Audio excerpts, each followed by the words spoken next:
Hi everyone. Today and in continuous to our last lecture, I will go through one simple example to get the main idea about the stress concentration factor and what does it mean by stress concentration factor. We'll take this simple example. This is a simple shape plate with the width of 1 meter, height of 0.4. There is a hole, but I will start with this plate without hole first, just to let you know and understand what the meaning of stress concentrating factor.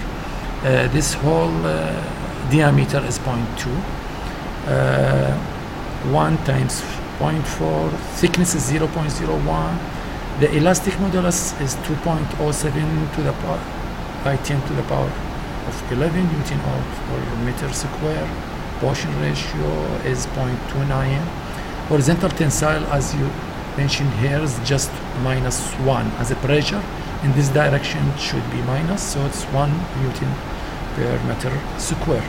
So let's go to ANSYS software. From there we will go to define the properties of that material. Always we use structural. Okay, then preprocessor element types.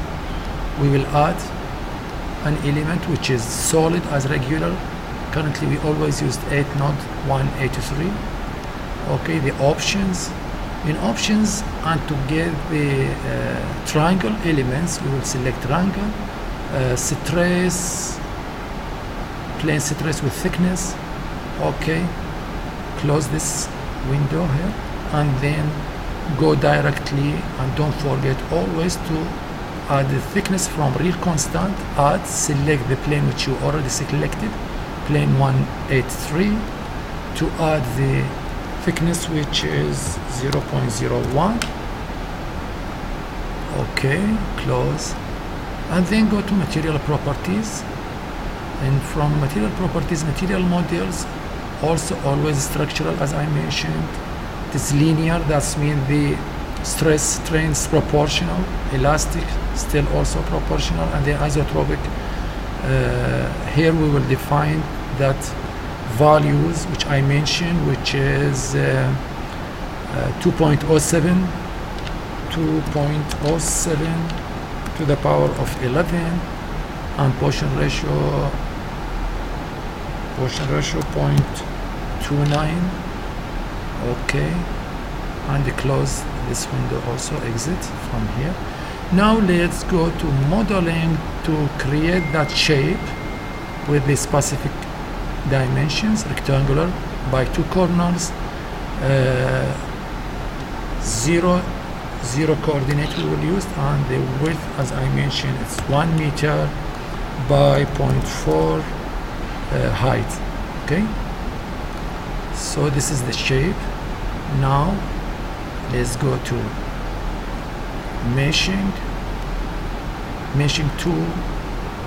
From meshing tool we will use as regular. Let ANSYS do the meshing for us only, that's all.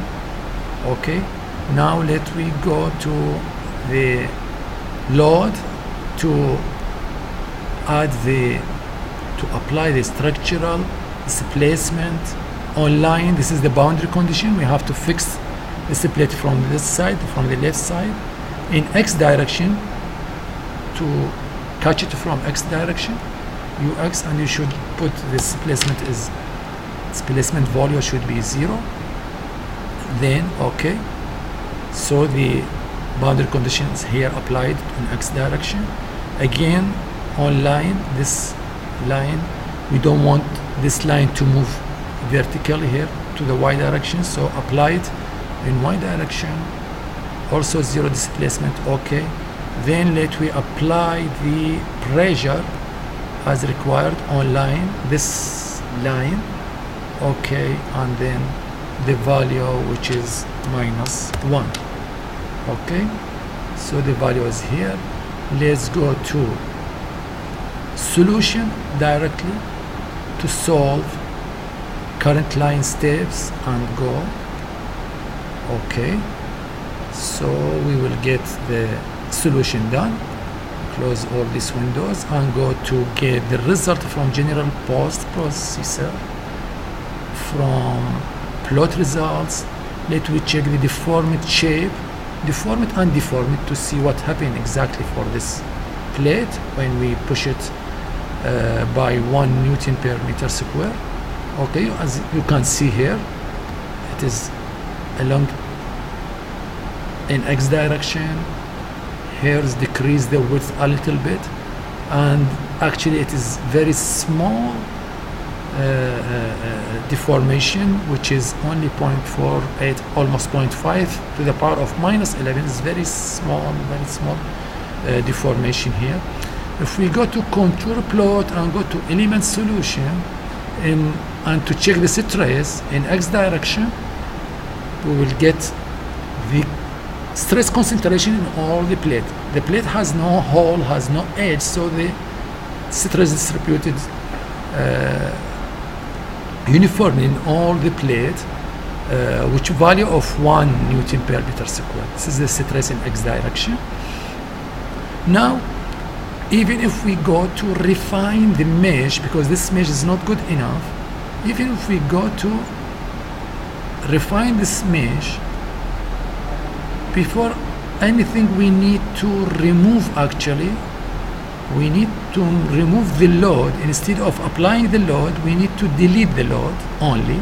So go to delete, structural, the pressure, we put it on line, on this line actually we put it, so we just remove. Okay, that's all. We can go to elements to get it as regular and go to meshing now again. Let's go to meshing just to refine the meshing and check the result, if the mesh affect the result or not. Okay, so meshing tools, and now from here elements, refine the elements, pick all, and here we can select how many times we need to refine these elements. Let me check, select only the minimal number, which is 1, so say okay. So we got more detailed mesh. Again, now let's go to the load to apply the load again. Instead of delete, just be careful here. Sometimes you use delete and you think you add the pressure while you are deleting the pressure. So apply, go to apply pressure on line, so select the same line, apply that load, also still -1. Okay, so we got the load again. Now let's go to solution, solve it again, current line steps. Okay, so we'll get the solution while refine the mesh. So let's see the results. Actually the results, plot results, contour, element solution in X direction, it will be same. Actually, as I mentioned, there is no edge, no hole for stress concentration, so it is all right. The stress is distributed uniformly on all these elements. Okay, till this moment everything is clear. The stress is 1 only, the deflection is 0.5 almost times 10 to the power of -11. This is very small deformation. Okay, I will finish now and start over with the same plate while there is a hole, to let you understand what's the meaning of the stress concentration. Thank you very much for your listening and your attention. See you in the next video.